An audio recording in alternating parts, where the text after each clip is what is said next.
Assalamualaikum teman-teman. Seperti biasa sebelum mulai Mimin mendoakan semoga teman-teman semua selalu dalam keadaan sehat walafiat. Oke, kali ini kita akan melanjutkan Martial Master versi novel bagian 428. Bagi yang baru bergabung, selamat bergabung. Dan bagi yang belum subscribe dulu lah agar Mimin tambah semangat lagi nih bikin videonya. Oke, kalau sudah kita langsung masuk ke isi ceritanya.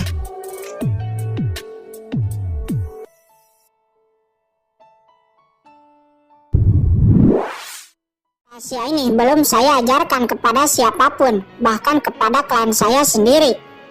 Tidak ada yang benar-benar berhasil melatihnya, kata sosok itu dengan suara yang perlahan-lahan menghilang. Segera sebuah cahaya menusuk ke dalam kepala Kincen. Seketika tubuh Kincen terguncang. Dunia kosong itu juga hancur. Kincen merasa getaran hebat di benaknya. Ini adalah teknik rahasia, bahkan di surga. Kincen tidak kuat menahan guncangan di benaknya dan akhirnya dia pingsan. Tidak tahu waktu berapa lama berlalu, Kincen akhirnya berhasil mencerna teknik rahasia dan bangun. "Kincen, kamu sudah bangun," ucap Jiruyu. Kincen bangun dan mendapati Ji Hongchen dan Jiruyu di sampingnya sudah terbangun. Aura keduanya juga berubah drastis. Ji Hongchen sudah menyentuh tahap tengah Martial Emperor. "Kincen, kamu sudah membuka jejak jiwa pada Bibi ya? Bibi sudah memberitahuku sebelumnya," kata Jiruyu. Walaupun sebenarnya sosok leluhur tualah yang telah membebaskan Ji Hongchen, tapi kemudian Kincen berkata, "Ji Hongchen, aku tidak berdaya sebelumnya dan terpaksa memperbudakmu. Kamu sudah harus tahu semua yang terjadi dan memahami kebenarannya," kata Kincen. Namun dia juga sedikit tegang karena kebanyakan yang telah diperbudak akan menaruh dendam. Namun Ji Hongchen memberi hormat kepada Kincen dan berkata, "Tuan Qin, Hongchen juga berterima kasih karena telah memperbudak Hongchen dan membiarkan saya mengetahui segalanya." Kincen menghela napas lega karena Ji Hongchen tidak marah. "Tapi aku perlu menghapus beberapa ingatan dari pikiranmu. Apakah kamu keberatan?" kata Kincen. "Maksudmu memori ruang itu?" Ji Hongchen tahu Kincen memiliki ruang misterius dan ada makhluk asing yang sangat menakutkan di dalamnya. Ji Hongchen tahu dia tidak akan bisa menyimpan rahasia seperti ini. "Tolong, lakukanlah," kata Ji Hongchen. "Baik." Kincen mengangkat tangannya. Kekuatan jiwa langsung meresap kepada Ji Hongchen dan menghapus beberapa ingatan Ji Hongchen. Ji Hongchen kemudian bangun. Dia tidak ingat apapun tentang ruang di cakram Gyo Qiankun, tapi dia tetap berlutut dan akan mematuhi semua perintah Kincen karena sosok nenek moyang keluarga Ji sebelumnya memerintahkan Ji Hongchen untuk menuruti perintah Kincen. Kincen tertegun. Nenek moyang itu sampai memberi perintah seperti itu. Jelas nenek moyang itu tidak ingin terkontaminasi oleh sebab dan akibat karena telah mengangkat segel penghancur jiwa Kincen pada Ji Hongchen. "Tapi, apakah aku begitu menakutkan?" gumam Kincen. Namun karena Ji Hongchen telah menunjukkan kesetiaannya, Kincen kemudian memberikan cairan roh ungu kepada Ji Hongchen. Kemudian Ji Hongchen menyerap cairan roh ungu itu. Lalu Kincen duduk bersila, mencoba memahami teknik terlarang jiwa surgawi. Ternyata teknik ini sebenarnya adalah teknik pemisahan jiwa, membelah jiwa menjadi cloning jiwa-jiwa. Dan begitu jiwa-jiwa yang terpisah bersatu kembali, itu akan mengeluarkan energi yang mengerikan. Ini hanyalah manfaat paling dasar dari teknik pemisahan jiwa. Yang lebih penting adalah begitu jiwa terbelah, jiwa yang berbeda dapat mempelajari bidang yang berbeda. Misalnya, setelah jiwa dipecah menjadi 2 cloning, satu jiwa dapat berlatih seni bela diri, dan satu lainnya dapat berlatih alkemis. Mereka tidak saling mengganggu, tapi apa yang dipelajari dapat diserap oleh si pemilik jiwa secara bersamaan. Dapat meningkatkan kekuatan si pemilik jiwa pada saat yang sama. Ini hanya 2 jiwa, bagaimana jika mereka dipecah menjadi lebih banyak? Seberapa menakutkan itu? Namun proses pemisahan jiwa ini sangat menyakitkan dan juga sangat sulit. Orang biasa tidak ada yang berani melatihnya. Bahkan jika itu di surga, tidak banyak orang yang berani melatihnya. Karena apabila ada kesalahan dalam melatihnya, memang itu tidak akan menyebabkan kematian, tapi itu mengakibatkan jiwa rusak. Dan setelah jiwa rusak, itu akan menjadi orang biasa, tidak berguna, dan memiliki masa depan yang suram. Namun karena basis kultivasi Kincen yang saat ini masih rendah, dia tidak bisa melatihnya sekarang. Akan tetapi Kincen juga senang dengan adanya teknik terlarang jiwa surgawi ini. Itu melengkapi Wansenju.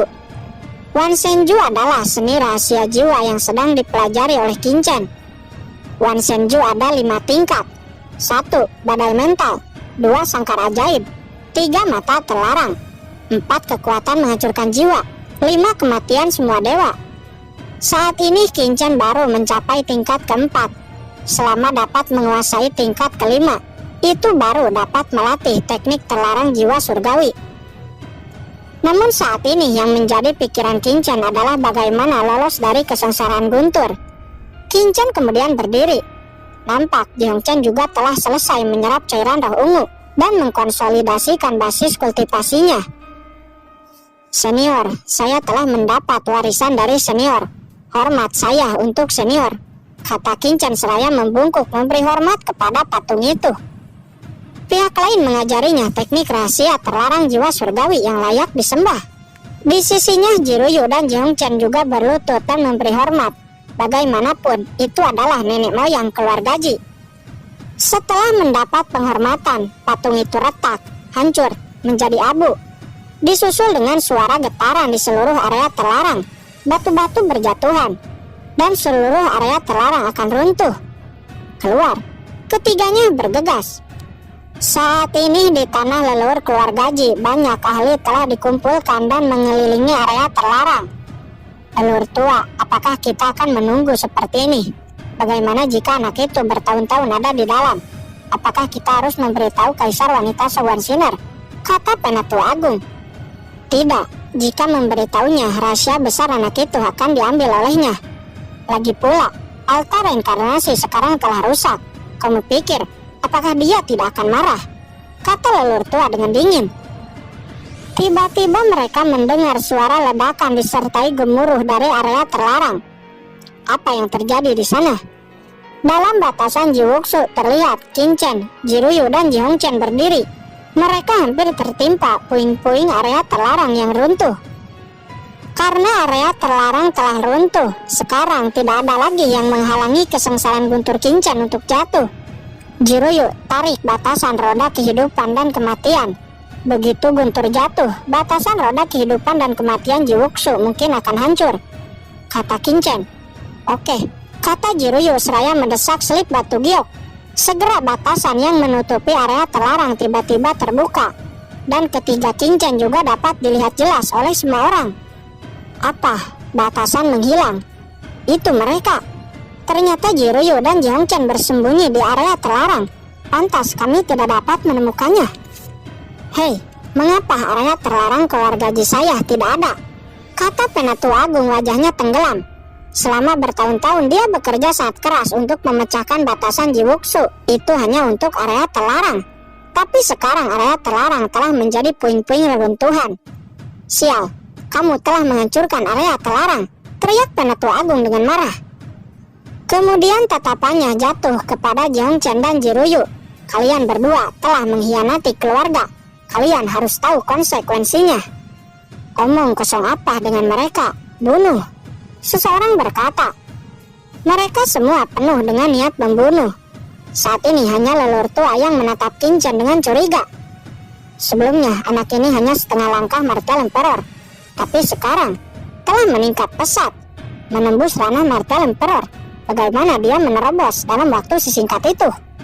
Atau mereka mendapatkan cairan spiritual di area terlarang keluarga Ji, dan setelah mereka mendapatkan cairan spiritual, mereka menghancurkan area terlarang. Dosanya tidak terampuni. Leluhur tua Ji Kenot sangat marah, lalu memerintahkan semua orang untuk menyerang. Ahli yang tak terhitung jumlahnya langsung bergegas ke arah Kincen. Ingin membunuhku? Pertama-tama kalian harus merasakan kesengsaraan guntur saya, kata Kincen. Dia kemudian melepaskan napasnya, dan guntur di langit sepenuhnya merasakan Kincen. Lalu sambaran kesengsaran Guntur menyapu. "Jangan takut." Leluhur tua Jikenot memblokir Guntur itu dengan telapak tangannya. "Kesengsaran Guntur yang sangat menakutkan," kata Jikenot. Segera dia bertarung melawan Kincen. "Hati-hati," kata Jihongchen. Namun dia juga langsung bertarung dengan Penatua Agung. Sedangkan Jiruyu dia bertarung melawan Raja Pana.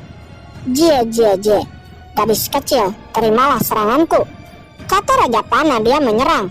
Namun dengan mudah Jiruyu memblokir dengan pedang pilesnya. Tidak mungkin, sebelumnya dia hanya setengah langkah Martel Emperor.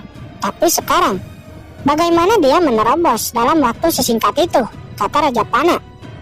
Saat ini Kincen sepenuhnya mengeluarkan napasnya. Dia berniat untuk menyambar semua orang dengan kesengsaraan Guntur miliknya. Gawat. Jikenot yang merasakan bahwa kesengsaraan Guntur Kincen sangat menakutkan. Dia buru-buru menyerang Kincen untuk membunuhnya. Dengan begitu mungkin kesengsaraan Guntur tidak akan jatuh. Namun sayang, Kincen yang telah menerobos ranah Martel Emperor benar-benar kuat, mampu memblokir serangan Jikenot. Apa? Sangat kuat. Apa aturan yang ia pakai untuk memasuki Tau? Sesaat kemudian kesengsaraan Guntur jatuh, langsung menyambar semua orang. Banyak ahli Martel Emperor tahap awal langsung diledakkan dan berubah menjadi abu. Sedangkan ahli Martel Emperor tahap tengah juga diledakkan. Namun mereka tidak langsung mati, tapi terluka parah. Hanya Jikenot yang tidak terluka. Dengan basis kultivasinya, Guntur ini tidak bisa melukainya. Tidak, jika ini terus berlanjut, semua murid keluarga Ji saya semua akan mati. Sialan, manik-manik laut darah. Jikenot tidak bisa menahan lagi. Manik-manik lautan darah langsung membungkus semua orang yang ada di tanah leluhur. Tidak ada yang berani mendekati Kincen karena takut dengan Guntur. Jikenot terus mendesak lautan darahnya untuk melindungi semua orang keluarga Ji. Di sisi lain Jiruyu juga menderita kesengsaraan Gunturnya sendiri. Namun kesengsaraan Gunturnya jauh lebih lemah daripada kesengsaraan Guntur Kincen. Scene berpindah saat ini terlihat Mokara, skeleton cabang dan Bucang baru sampai di kota Jizhou. Tuan mengatakan untuk bertemu di kota Jizhou. Tapi di mana Tuan sekarang? Apakah dia telah meninggalkan kita? Sebelumnya mereka bertiga diperintahkan oleh Kincen untuk membantai semua istana penegak hukum di kota Jijihongtian. Dan Kincen sendiri pergi lebih dulu untuk menyelamatkan Jiruyu. Pada awalnya mereka akan bertemu di kota Jizhou. Namun sekarang tuannya sudah tidak ada dan pergi lebih dulu. Setelah waktu ini, nampak basis kultivasi ketiganya telah meningkat. Aura ketiganya menjadi lebih menakutkan. Karena tuan sudah tidak ada di sini. Lalu, apa yang harus kita lakukan selanjutnya? Ketiganya bingung dengan apa yang harus dilakukan selanjutnya. Tiba-tiba sesosok kucing keluar dari kampaan. Itu adalah kucing hitam. Tuanku kucing. Melihat kucing hitam, skeleton cabang, Mokara dan Gucang langsung memberi hormat. Kincen bisa meremehkan kucing hitam besar itu, tapi mereka tidak berani untuk meremehkannya. Tuanku kucing, bagaimana dengan tuan? Tanya skeleton cabang.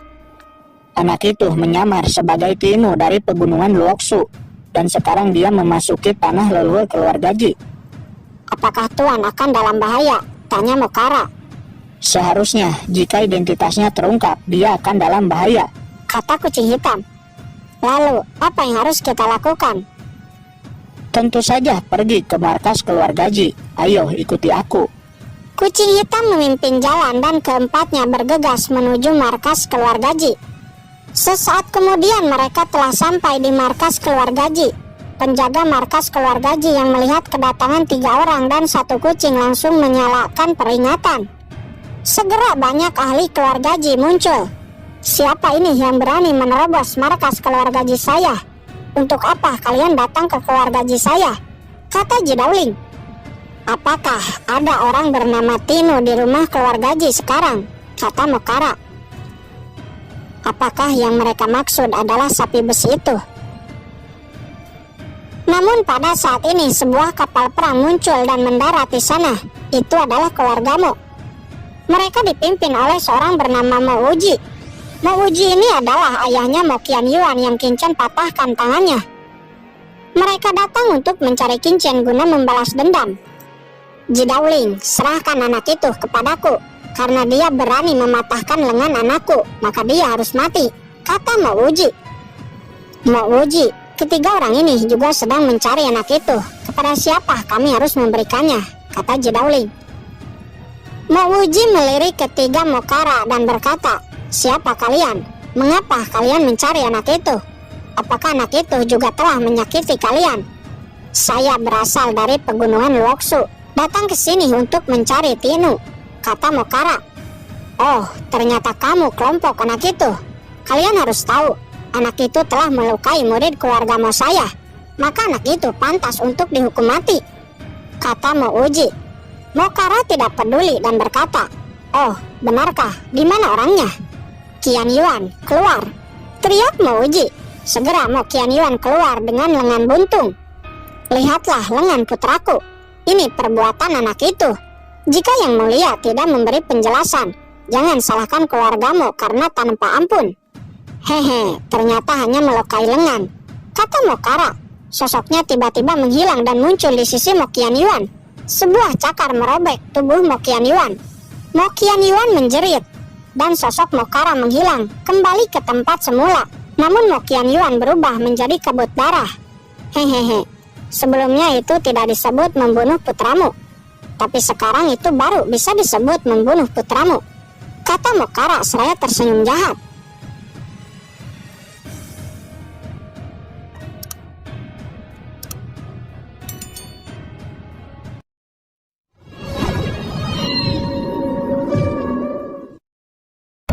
Oke guys, sudah dulu ya. Jangan lupa subrek biar lanjut terus ceritanya.